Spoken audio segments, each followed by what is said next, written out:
we're very honored that you would agree to accept our invitation in the first BRT meeting after your inauguration. That's true. Actually, that's true. And I have a lot of friends in the audience, a couple that I don't like particularly much, but for the most part, very good. And as we were talking about backstage, this is the largest attendance that we've ever had at a Business Roundtable meeting. Well, it's a great honor. Thank you. So if you don't mind, we'll jump in. Okay. So first of all, congratulations on the ceasefire between Ukraine and Russia today. That was hugely significant, as you know. Well, it's Ukraine, but we hope to get Russia. It turned out to be I've been saying that Russia's been easier to deal with so far than Ukraine, which is not supposed to be the way it is, but it is, and we hope to get Russia. But we have a full ceasefire from Ukraine. That's good. That's very good. And then the people in this room, we're going to tie us back together. The people in this room obviously are very interested in all the conversations going on around trade and tariffs that are important here. And then you've also had a large-scale effort to root out wasteful spending in the federal government. And I believe there's a thread that kind of ties all that together, and I'm just curious if you could share with us what that is. Well, it's basically make America great again. We have a bloated, very dishonest in many cases, federal government and bureaucracy that's been a long time coming. Somebody should have done this many years ago. And we're cutting numbers that nobody's ever seen before. DOGE, as we call it, affectionately. You've been all hearing that term a lot. Elon's been doing really a fantastic job. He suffers a little bit because of it. People go after him, but actually I think in the end it'll maybe reverse itself and be just the opposite. That's happened before. There's people that they tend to go after one group or another, but basically it's the other. They go after conservatives, and when somebody stands up and fights, their business ends up doubling.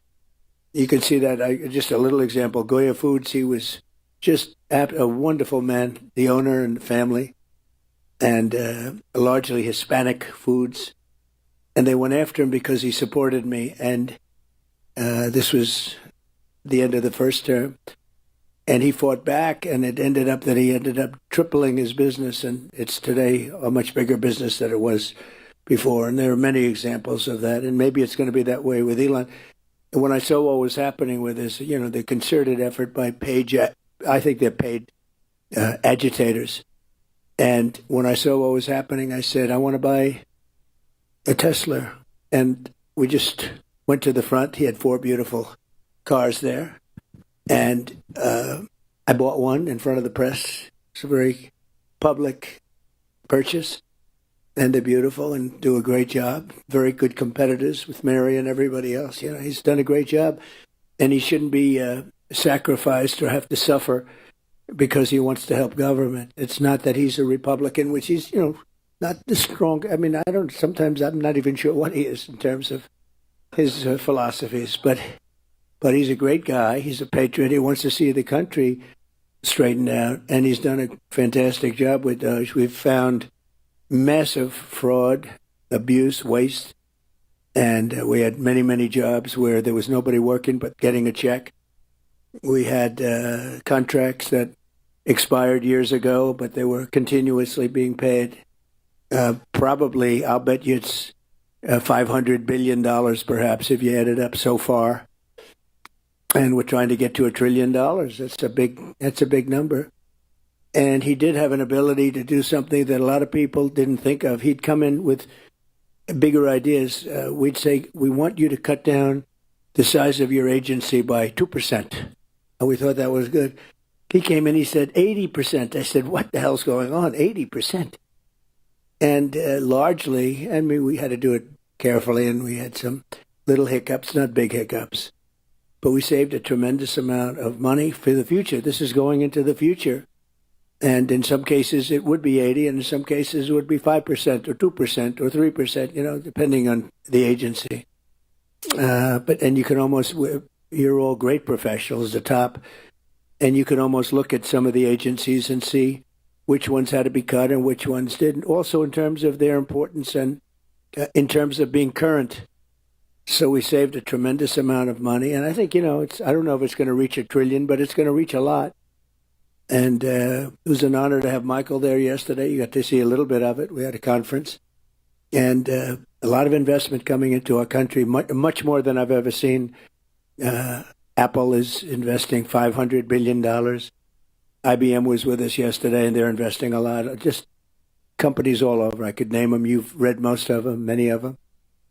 But hundreds of billions of dollars is being invested. That wouldn't have happened if I didn't win the election, number one. And I think, number two, the tariffs are having a tremendously positive impact. They will have, and they are having. We have car companies that are not building in Mexico now. They're building in the United States. Some of them, the plants were already started, and they stopped construction, and now they're going to build in the United States. It was very unfair. They'd build in Mexico and sell them across the border with no tax, no nothing. They'd take away our jobs. They'd close up places in Michigan and all over the country, and they'd build them in Mexico. In many cases, they were owned by China. Built in Mexico, owned by China. And that's all stopped now. They're all coming here.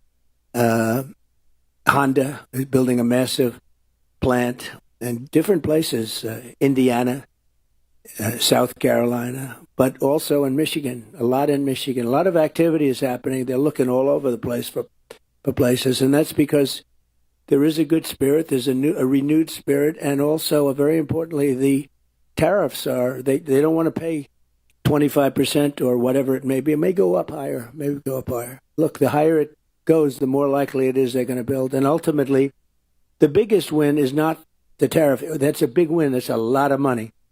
But the biggest win is if they move into our country and produce jobs. That's a bigger win than the tariffs themselves. But the tariffs are going to be throwing off a lot of money to this country. And we've been ripped off for years by other countries, many, many decades. And they were doing the same thing. But I think we'll do it better. And I think we have a bigger advantage because we really are the piggy bank. They weren't. Thank you, Mr. President. You've also mentioned rebuilding the American top priority. And I guess, what's your strategy to lower the overall cost of living, make everyday expenses more